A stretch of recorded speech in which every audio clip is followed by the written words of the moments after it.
Okay, so we're going to have a look at the all-time famous Eye of the Tiger. I think a lot of guitarists love to play this. There's a lot of different guitars happening, but obviously we've just got an acoustic or you've just got an electric one guitar, so I'm going to try and piece together a couple of the guitar parts to play it in one go. It is on the third capo, but when we come to learning the chords, we're just going to take that off and understand it as just open chords, and then we'll put the capo on. But before we start, I'm going to just demonstrate a little bit of it first. So the three different sections, we got this bit where it goes, which is just pretty straight. I'm going to show you how to get that palm muting feel, and then you got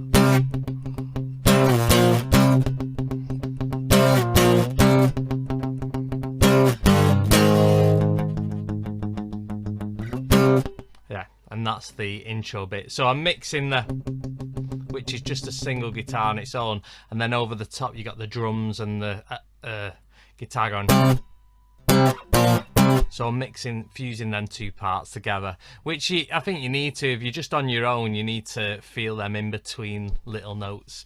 Alright, so the chords are rising up, back on the street, did my time to my chances. Oh, with distance now I'm back on my feet, just a man with his will to survive. Chorus. It's the eye of the tiger, it's the feel of the fight, rising up to the challenge of our rivals. Let me get the words here. And the last known survivor stalks his prey in the night, and is watching us all through the eye of the tiger. Whew, it's not for the faint-hearted. That maybe I should have recorded this in the evening. Yeah, it's quite hard to sing, so I would pretty much learn it off capo if you're a bloke learning this. It's probably just right for a woman's key. You know, it's high enough. Okay, so let's have a look at the riff first. So I'm going to learn it without the capo just for a minute. And we're going to just play the 8th fret there on the top. And you're just going to do alternate picking.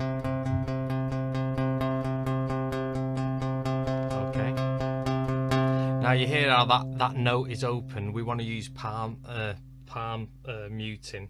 So this white bit here on the bridge, you need to get the palm of your hand, like a karate chop, on there, directly in line with it, and playing it. And you see how it dampens it. Now if I'm too much over here, which people are used to strumming here, and go, see, that totally cuts it off. That is not what you want, and you don't want to be too far over, because that's just the same as ringing out. So there is a sweet spot there which partially mutes the string.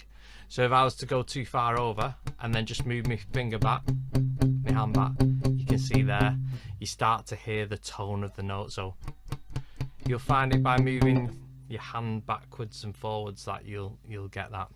Alright, so we want to find that spot until you get that, and you want to go.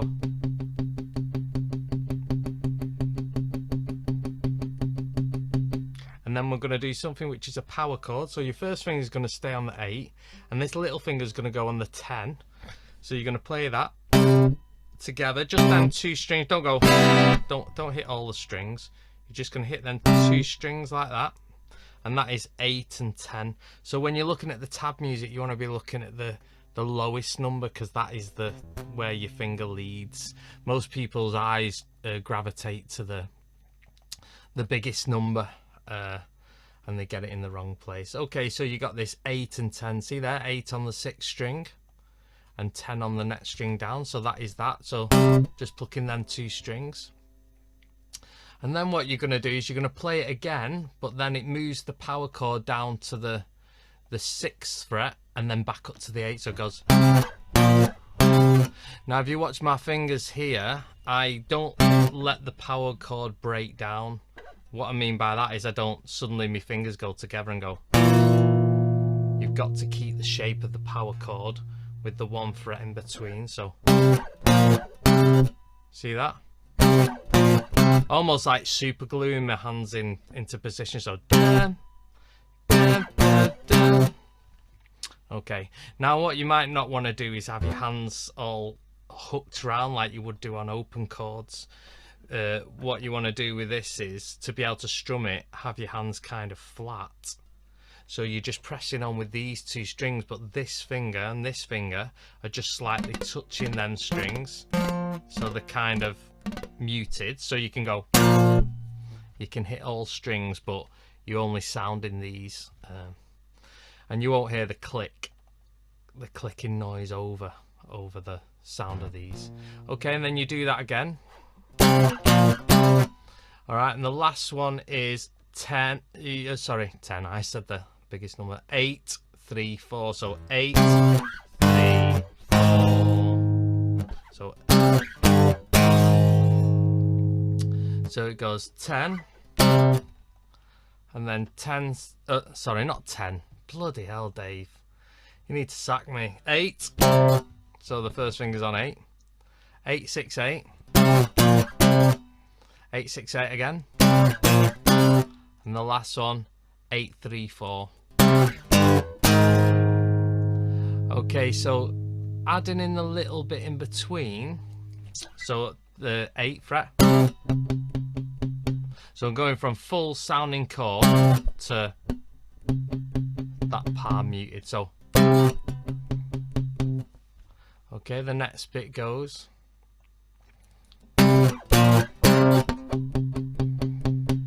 and it does it again,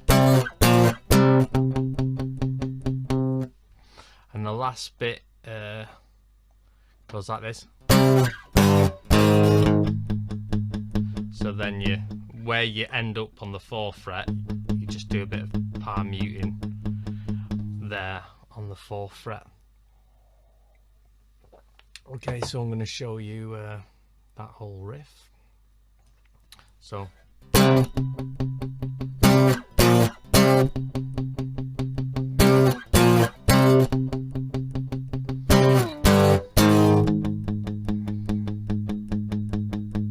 okay, I'll do it a bit slower.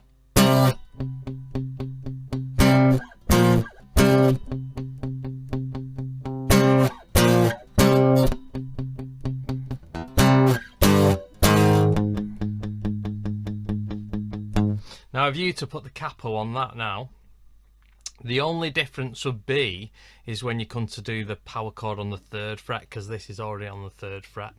So you just do that bit like that instead of, you wouldn't need to do this because the capo's there. You could do that. So you got them. So that's the only difference you would do with the capo. Okay, so we're going to have a little look at the chords now. I've got right and left-handed here. So let's just have a look at the A minor. So the one at the bottom is your left-handed and the one at the top's the right-handed. So just focusing on the chord chart that you need to. Okay, so we got our, this is without the capo, and then we'll put the capo on. So rising up, that'll be the key. I'll say your first finger's on the 2nd string up, 1st fret, and then these two fingers here, 2nd and 3rd finger, are in the middle strings, and you can see you're strumming from the 5th string there. You don't strum the 6th string. See the little X on it there? So you strum here from the 5th string. I'm going to show you how to strum that fully in a bit, whilst just avoiding this 6th string. Okay, and then we go to an F over A. So we keep our 1st finger where it was, and we move our 2nd finger down and our 3rd finger up on the next fret, so it's like in a diagonal sort of line, and you're strumming from the 5th string still, open 5th string there, not strumming the 6th string, and then we're going to do a chord which is a G over A. So that was an F over A, this is a G over A, which is quite an easy chord. You're just strumming from the 5th string, okay, and then you're back to the A minor. So what does that over A mean? Like F slash A. So you got an A there, you got an F slash A, you got a G slash A. Well, when you got a chord, you got something called a root. So the root is the deepest note of the chord. So when I'm playing an A, this is the deepest note. You don't just play every note, because there's specific a deep note for each chord. Now the deepest note of the chord, the lowest note, is the name of the chord, so that is an A. So there, that's your A minor, and the lowest note is an actual A note. Just like if you played a G, the lowest note you play, that is called a G note as a singular note. So the lowest note of the chord of G is a G note, and the chord's built up from various different notes. Okay, so when you're playing an F/A, so you're seeing or a G/A, F/A, you need the F chord but with an A in the root. So we've established on the A minor that the deepest note is this A, so we need to play an F chord but keeping that note there. And it adds a bit of suspense really to the progression. And then a G is here, but we need this open fifth string as the A. You can put that there, or you can take it off, don't matter. And back to A minor. So if I was to play that and then just focus on the root.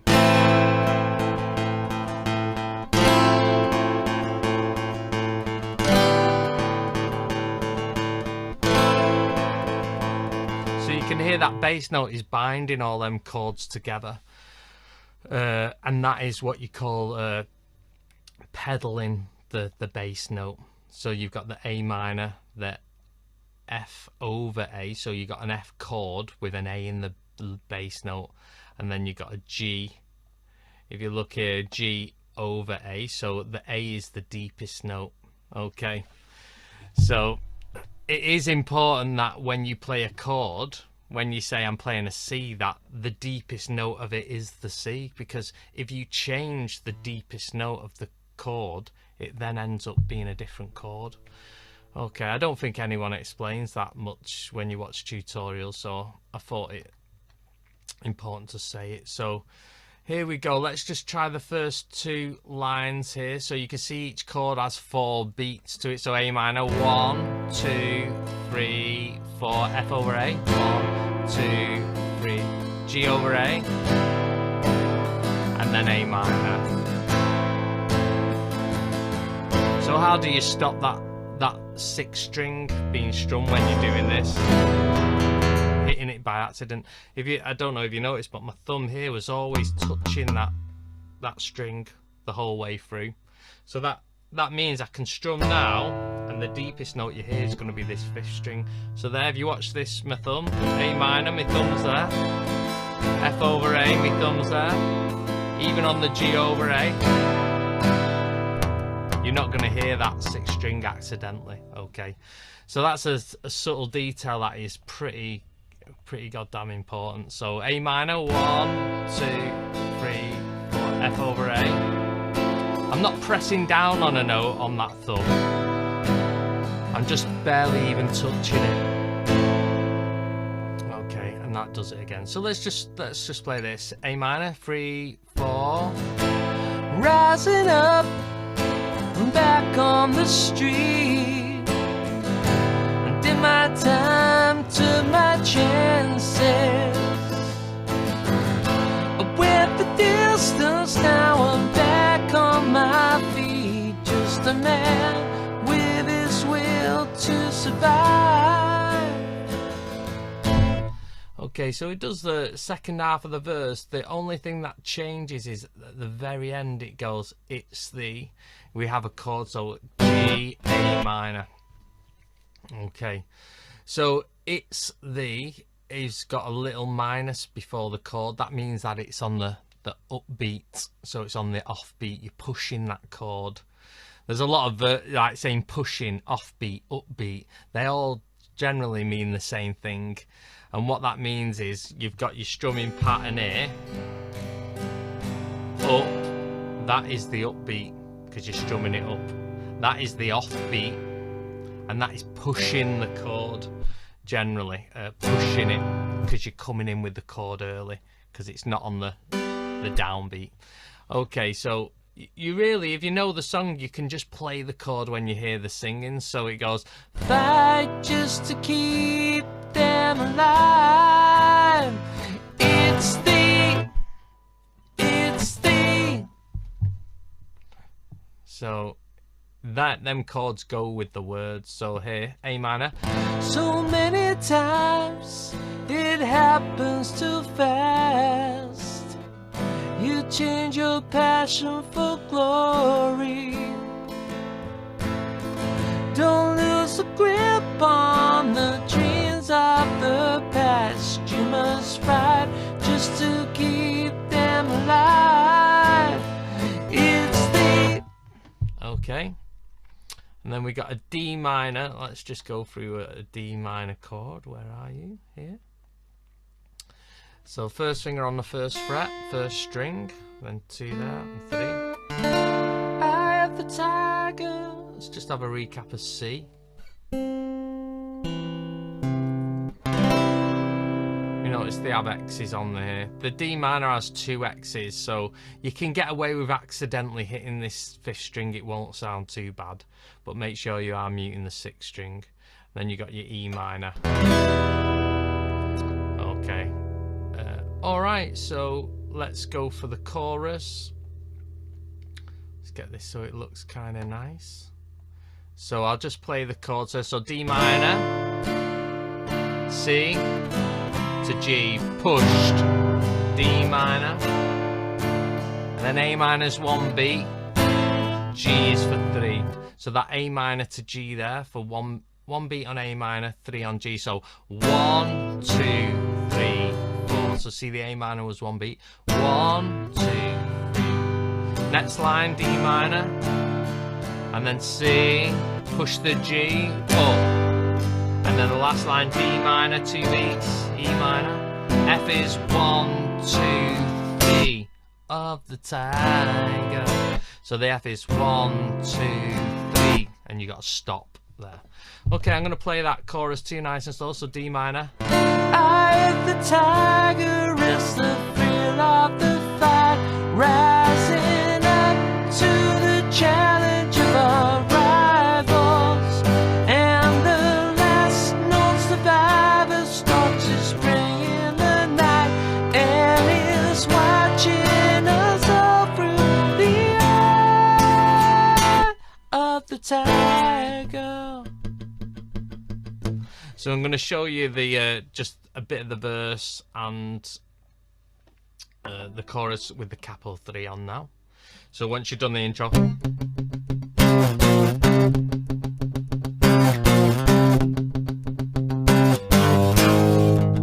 then A minor, face to face, F over A, out of the heat, G over A, hey it's tough staying hungry.